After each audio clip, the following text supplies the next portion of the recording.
Não ameis o mundo, nem as coisas que há no mundo.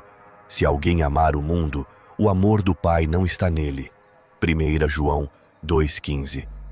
Como se vê neste versículo, a Bíblia trata este mundo de maneira bem séria. Mas qual é exatamente o significado de mundo em trechos como esse? E de que maneira devemos lidar com ele?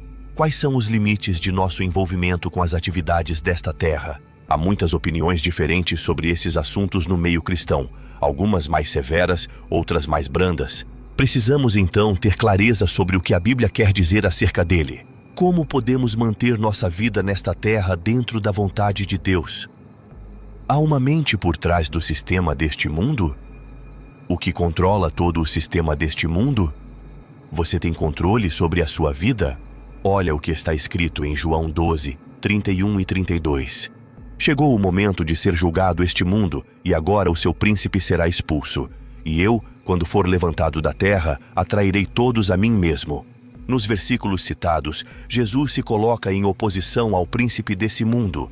Aqui, vemos que este mundo seria julgado e que seu governador seria expulso.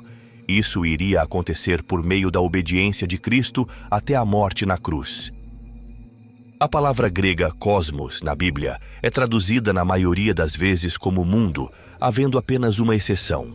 É uma palavra cheia de significados. Consultando suas origens no grego clássico, descobrimos que, originalmente, ela significava duas coisas. Primeiro, uma ordem ou arranjo harmonioso, e segundo, embelezamento ou ornamentação. A segunda ideia aparece no verbo cosmeo, ornamentar, enfeitar, como em Lucas 21:5 e Apocalipse 21:2. A exceção de que tínhamos falado está em 1 Pedro 3:3, onde a palavra cosmos é traduzida por adorno, concordando com o mesmo verbo cosmeo no versículo 5. Agora, lendo o Novo Testamento, podemos perceber pelo contexto que essa palavra era usada com 3 sentidos principais. Primeiro, o universo material, o mundo todo, esta terra. Como em Atos 17:24, o Deus que fez o mundo e tudo o que nele existe. Mateus 13:35, a criação do mundo. João 1:10, estava no mundo e o mundo foi feito por intermédio dele. Marcos 16:15, ide por todo o mundo. Segundo, o segundo sentido tem 2 aspectos. Os habitantes do mundo. Como em João 1:10, o mundo não o conheceu. 3:16, Deus amou ao mundo de tal maneira. Eis aí vai o mundo após ele. 17:21, para que o mundo creia. E também como a raça humana separada de Deus. Alguns exemplos encontramos em João 14:17, que o mundo não pode receber. 15:18, se o mundo vos odeia. Terceiro, os assuntos mundanos. As riquezas e prazeres desta terra que estimulam nossos desejos e nos afastam de Deus. Exemplos: 1 João 2:15, as coisas que há no mundo. 2:17, o mundo passa. Mateus 16:26, se ganhar o mundo inteiro e perder a sua alma. 1 Coríntios 7:31, e os que se utilizam do mundo como se dele não usassem. A palavra cosmos é usada com esse sentido não somente para coisas materiais, mas também para coisas abstratas que têm valores espirituais e morais. Assim, 1 Coríntios 3:19, a sabedoria deste mundo. 7:31, a aparência deste mundo. 2 Pedro 1:4, da corrupção das paixões que há no mundo. O cristão deve a si mesmo guardar-se incontaminado do mundo, como Tiago 1:27. Estas 3 definições juntas. Primeiro, a terra material. Segundo, as pessoas na terra. E, terceiro, as coisas da terra, ajudam a formar uma ideia geral do que é o mundo. Podemos perceber que há algo por trás delas. A ideia clássica de sistema organizado nos ajuda a entender. Por trás de tudo isso, há um sistema planejado, um sistema que funciona em ordem perfeita.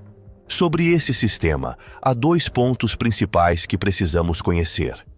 Em primeiro lugar, precisamos saber que, desde que Adão caiu, o mundo passou a fazer oposição a Deus. Você percebe que depois da queda o mundo começou a odiar seu Criador? Até mesmo vemos isso quando Nimrod tentou ser maior que Deus. O mundo odiou Cristo. João 15:18. Suas obras são más. João 7:7. E a amizade do mundo é inimiga de Deus. Tiago 4:4.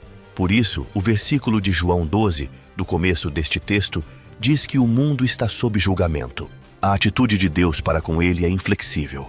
Isso porque, em segundo lugar, há uma mente por trás do sistema. João escreve várias vezes sobre o príncipe deste mundo. Agora podemos entender melhor aquela passagem de 1 Pedro 3, de que falamos antes. Nela, Pedro diz que a beleza interior é que tem valor diante de Deus e não o adorno, licosmos, exterior. Podemos perceber que por trás dessa questão de vestuário, joias e maquiagem, há um poder atuando. Não deixe que esse poder domine você.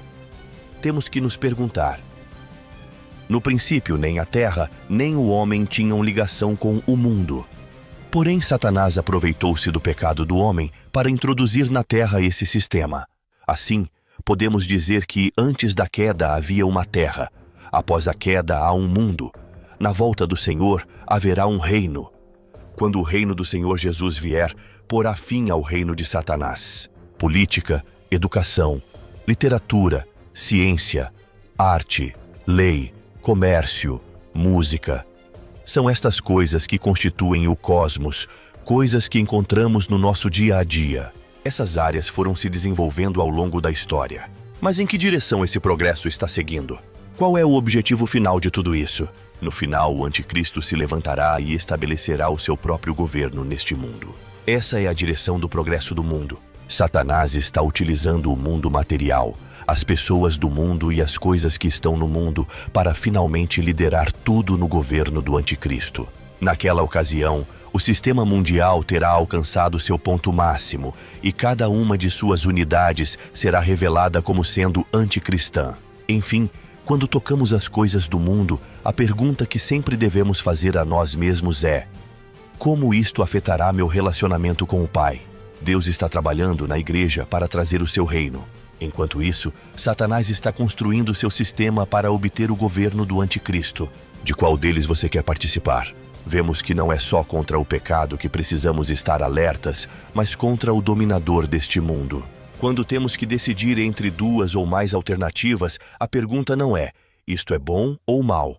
Ou isto é útil ou prejudicial? Não. A pergunta que devemos fazer a nós mesmos é: isto é deste mundo ou de Deus? Pois uma vez que o único conflito existente no universo é esse, então sempre que dois caminhos contrários se abrirem à nossa frente, a escolha em questão é nada menos que Deus ou Satanás.